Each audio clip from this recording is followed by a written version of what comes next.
Atsargiai galvą.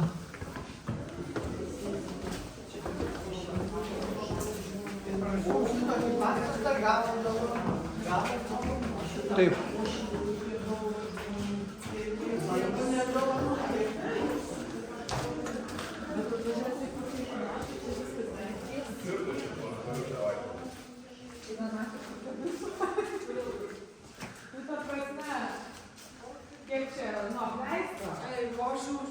Čia jau nebeapleista, kas čia dėjos?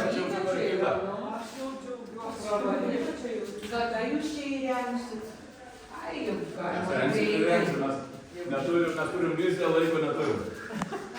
Mes tiesiog dirbam kaip šiandien. Tai va, čia buvo virtuvė ir taip pat čia buvo daug visokių, kaip žinot, daug reikia maistą gamint ar laikyti. Daug visko buvo, tai čia buvo iki lūpų visur sienos, tai vaikai sudaužė tą langą, važiavom išvežėm šiukšles, tai mes nieko, kaip savo baisą nedarom, viską daro vaikai. Ypatingai didesni, daug jiem lakstamo sulaužyti, tai jokių problemų nėra. Tarkim, tie vaikai, kur mėgsta muštis, ar pasiturdyti, pas mus pasikeičia, nes jie turi kur energiją išlieti ir jie nebeturi kažką maistis. Tai tiesiog jie pasidaro kaip ir visi, eina plauna grindis, kurie neplauna grindų, tie nebeteina. Tiesiog labai paprastai, tai jeigu tu neprižiūri savo aplinkos, tu esi, tu čia nereikalinga. Aš ant vaikų balso neturiu niekada.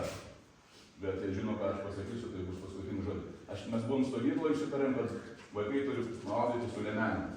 Nes mes buvom suaugę 23 vaikai buvo į karštą. Tai mes pažiūrime, kokią sako įdarėm be liemenė. Tai nuvažiuoju pasikeičiau, grįžau atgal. Na ir viskas. Ir važiavo mama, tai vaikai, bandė atsiprašyti, o jūs nesiprašinėti, viskas yra gerai.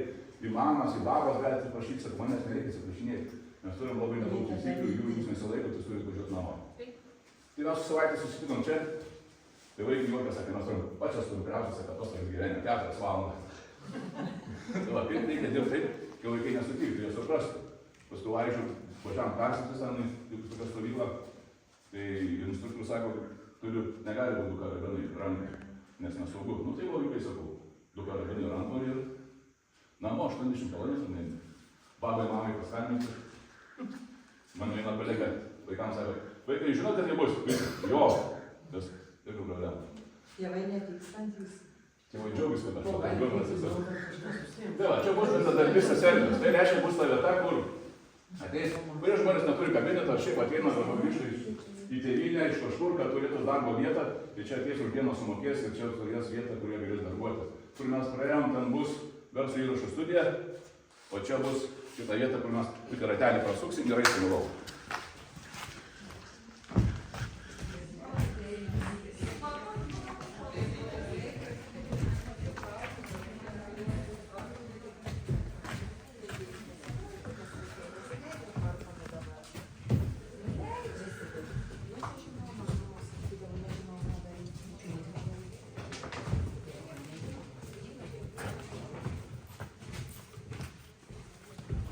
Tai va, čia bus fotateljė. Tai čia bus vieta, kur šeimos vaikai galės tokiais maivytis, fotografuotis ir visai kitaip daryti. Tokius visokius selfius ir dar nesąmonės, tai žodžiu. O čia tas bardakėlis, tai čia žmonės suveža nereikalingus daiktus, mes juos paimam, paskui panaudojam remonto darbą. Mielai mes paimam visą, kas ten, kokį ten nereikia, reikia mums. Čia kur buvo anksčiau virtuvė, o čia mes buvom tokia virtuvė, aš plokščiai ten pačiu kur rodžiu, tai va sunešėm dar gal pravešti.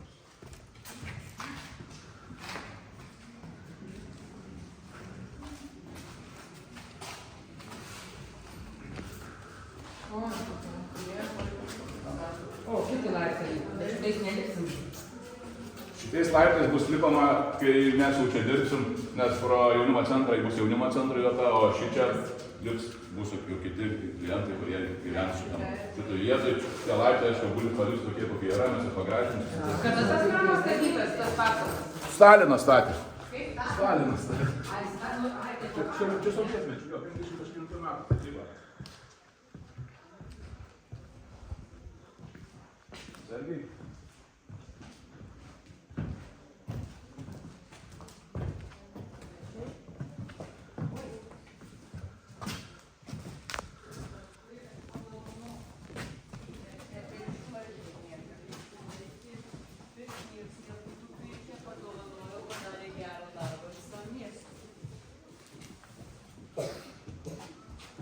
O akmenė verta, net turbūt irgi, kad jaunimui irgi būtų ne tik menininkams tos erdvės, bet ir dar jaunimus, kad atsigautų. O jūs savo vaikučių turite? 30-25. Ir jauklėt, pasakiau, ir tu gipsas. Aš niekada nesivardau. Aš su mažuoju, kai buvau mažas. Tai mama išeidavo iš mano į darbą, mes nustumtų špinėdavom. Tai va, taip ir rado.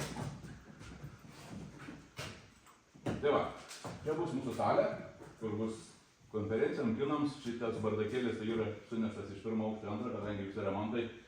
Tai dabar čia ir bus iki kalėdų, aš manau. Gerai. Tai va, čia ta vieta, vaikai biški pasitaško su mokytojais, pasipaišo, apsirengia rūbais įvairiais ir save išpaišo ir sienas išpaišo, tai čia, kaip sakyti, nuleidžia garą ir gerai leidžia laiką ir tiesiog mes leidžiam vaikams būti savimi. Tai vaikai dažnai sako, ypatingai tie, kurie užeina, ar girtuokai, sako, čia mūsų treti namai, nes mokykla daro, mokykla namai ir čia. Tai jiems čia mieliausia ir būti. Kai dabar su vyresniom mergaitėm, dukra jo buvo labai alumnė, labai ne alumnė, prieš tai buvo savanorė. Mes kadangi turim leidimą priiminėti savanorius, mes turim savanorius, po du savanorius kas pusmetį pas mus ateina. Tai tie savanoriai daugiausiai dirba ir su vaikais, ir patys, kadangi 16-18 metų, ir patys mokinasi kažko ant tarp.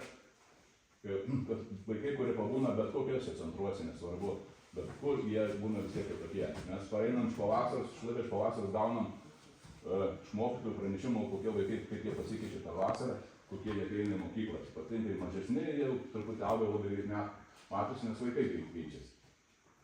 Ir dabar mums ten dirbo socialinį darbuotoją mano švogerką, kai čia dirbo 2 metus, tai mums dar lengviau dirbti, nes mes rašom laiškus, žinutės, kas klauso, kas neklauso, kažką mokyklai prisidirba, tai nueini su juo kažkaip pašnekė apie ką nors, apie nieką, kol pats nekalbas nepasako, tada sužino labai daug dalykų, ko mes nežinom. Nu, tarkim, vaikas primušė vaiką, ne?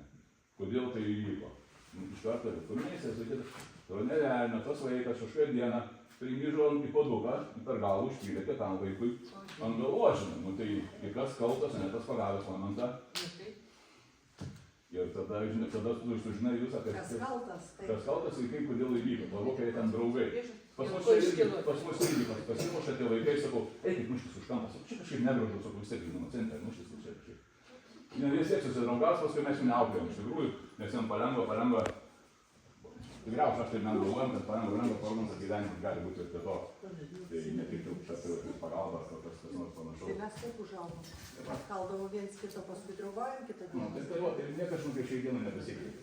Viskas yra tas pats. Jie mažiau mušasi, mes mušdavomės rimčiau. Mano kažkada tėtis, ateinu tėtį man sako, Aliuk, tu ten toks ir toks, kažką negali. Buočius sako, tėvas, ko tu meluoji tam vaikui, ką sakai, mes reiktum. Sakai, eidami šuokas, su parakanas, viens kitam galvą daužydom, sakai, dabokai sėdėdom, sakai, bet jau nenalos. Tai mes nesigilim, negalima rūkyti, aplink jaunimo centro teritoriją negalima rūkyti, nieko negalima daryti. Jeigu nori, tu toks esi, mes nieko nesakome, jeigu nori ten tą ir veikti. Čia kai sienas griuvo, vienas nusprendė, kad jie pavaitinti, tai jisai nebetėjo savaitę ir 5 vaikai, kur buvo šalia, nebetėjo savaitę. Tai sako, tai mes jau nerūkiam. Sakau, sakau, kad visi iš turi žinoti, kad negalima. Tai jau žinojo, tai ir viskas sakau. O šiaip žinot, sakau, kaip, pavyzdžiui, kaip, sakau, mišką kartais skiedras eina. Tai va, jis dabar buvo skiedras, tai va, savaitę sakėsi, tai viskas bus gerai. Tai jie vakar atėjo, paklausė, galima ateiti, tai įsivaizduokit, vaikai neleidžia į vidų.